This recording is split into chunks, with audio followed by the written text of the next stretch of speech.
फरीदाबाद की एक सोसाइटी में रहने वाली 37 वर्षीय महिला की बीती रात संदिग्ध परिस्थितियों में मौत हो गई। इस मामले में थाना बीपीटीपी पुलिस ने मृतका की मां के बयान के आधार पर मृतका के पति, सास और ससुर पर आईपीसी की धारा 302, 498A और 34 के तहत मामला दर्ज कर जांच शुरू कर दी है।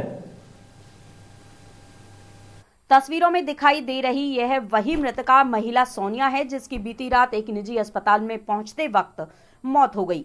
इस मामले में मृतका की बहन मोना वर्मा ने बताया कि उन्हें सोनिया के पति द्वारा फोन पर जानकारी दी गई कि आप अस्पताल पहुंच जाएं, सोनिया की मौत हो चुकी है। जिसके बाद वो लोग अस्पताल पहुंचे और डॉक्टर से सोनिया के बारे में बातचीत की गई तो डॉक्टर ने बताया कि जब सोनिया हॉस्पिटल पहुंची थी तब तक उसकी मौत हो चुकी थी। वहीं मृतका की बहन मोना वर्मा ने बताया कि जब वह छोटी थी तभी उसके पिता का स्वर्गवास हो गया था, जिसके चलते उन्होंने अपनी बहन सोनिया की शादी गुरुग्राम से उनके मामा मोहन के घर से फरीदाबाद के सेक्टर 28 के रहने वाले अजय मोंगा पुत्र अशोक मोंगा के साथ 30 जनवरी सन 2012 में की थी। लेकिन शादी के बाद से ही उनकी बहन को न केवल उनके पति बल्कि उनकी सास नीलम दहेज न लाने को प्रताड़ित करती रहती थी और एक दो बार तो सोनिया की सास ने उनकी बहन को पीटा भी था। इसके बाद वह लोग उसके घर पर गए, लेकिन उन्होंने सामाजिक तौर पर दोबारा ऐसी गलती न करने की बात कहकर माफी मांग ली। फिर भी लगातार उनकी बहन को न केवल उसका पति बल्कि सास प्रताड़ित करते रहे। मोना ने बताया कि सोनिया की शादी के बाद एक बेटा था जिसकी उम्र लगभग 10 वर्ष है।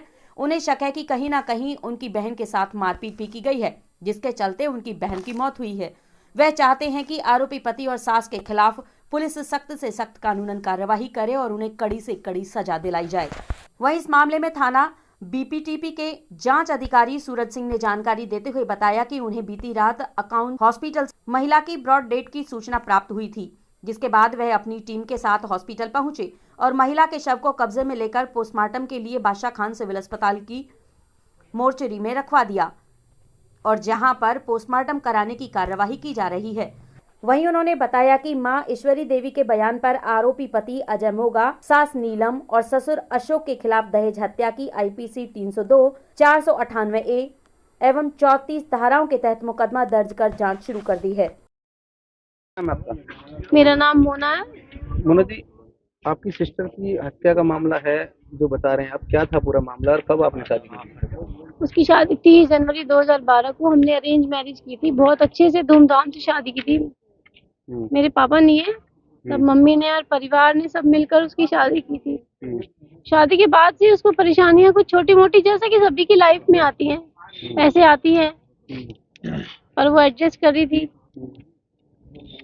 तो कैसे सूचना मिली थी आपको कि हत्या हुई है? हमें कौन सी कल रात को फोन आया था कि अब आपकी बहन नहीं रही और मारा पीटा जाता था। कहाँ शादी की है, किसके परिवार में शादी की है, कैसे उसे टॉर्चर किया जा रहा था? उसकी मदर इन लॉ उसको बहुत टॉर्चर करती थी, हद से ज्यादा। उसको रसोई में खाना बनाने नहीं देती थी। उसके हस्बैंड उसको खर्चे के लिए पैसे भी नहीं देते थे। सामान फेंक दिया जाता था जी, उसका सामान फेंक दिया जाता था। फिर उसने स्कूल में नौकरी करी, अपना खर्चा पानी चला रही थी। उसका एक बेटा है 9.5 साल का, उसकी भी फीस देने में उसका हस्बैंड बहुत डिले करता था। कहाँ शादी की थी, कहाँ का मामला है? सेक्टर 28 में उसकी शादी करी थी। नहीं, शादी उसकी हुई थी 28 सेक्टर में। फिर उन्होंने बीपीटीपी एलाइट प्रीमियम में उन्होंने फ्लैट ले लिया था, वहीं रह रहे थे। और उसके पड़ोसी भी जानते हैं कि उसको कितना परेशान करते थे, लेकिन वो फिर भी कहती थी कि नहीं दीदी सब कुछ ठीक हो जाएगा, दीदी एक चांस और दे दो लास्ट। अब की बार अगर इन्होंने मुझे मारा ना तो आपको जो करना हो आप कर लेना। तो घर में कलेश चलता था कभी उसको परिवार में? हाँ, परिवार के लोग गए हैं, आपस में बैठ के बातचीत करी है। मामा जी गए हैं, भाई गए हैं, कितनी बार समझाया। अभी पहले भी कुछ दिन पहले उसको समझाया था लड़के को बैठा करके, फिर वो ले गया। फिर भी उसको इतना परेशान कर रहे थे ना, पर अब की बार उसने बोला अच्छा ये लास्ट चांस दे दो। कितने दिन हो गए शादी को? 12 साल, 30 जनवरी को 12 साल हो सूचना आपको जो प्राप्त हुई तो कैसी कंडीशन में आपने अपनी बहन को देखा था कि कैसी? वो मैंने पूछा हॉस्पिटल में जाके, पहले आप मुझे ये बताइए कि मेरी बहन को हुआ क्या था। तो वो उन्होंने बोला कि हमारे पास ऐसे ही आई थी, इसकी बॉडी में कुछ था ही नहीं। परिवार से और कौन लोग मौजूद थे उस टाइम? सभी हम सभी गुड़गांव से ये मेरी बहन है, भाई ये थे मामा जी सब आ गए, भाई सब आ गए थे। किस बात को लेकर टॉर्चर किया जाता था? ससुराल वाले किस बात को लेकर टॉर्चर कर रहे थे? दहेज को क्या मांग लेके। करते थे वो? तो अपने घर से लाई क्या है, तो अपने घर से लाई क्या है, एक बर्तन तक तो लेकर के नहीं आई है।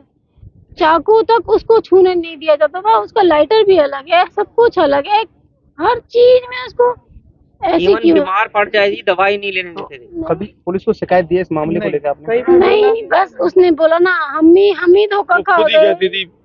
उसने कहा बस इस बार एक मौका दे देती हूँ, फिर तुम्हें जो करना हो कर ले। अब आपकी बहन आपके बीच नहीं है। मीटिंग करनी थी, एक लड़का आया 8-9 साल का, हमने मीटिंग।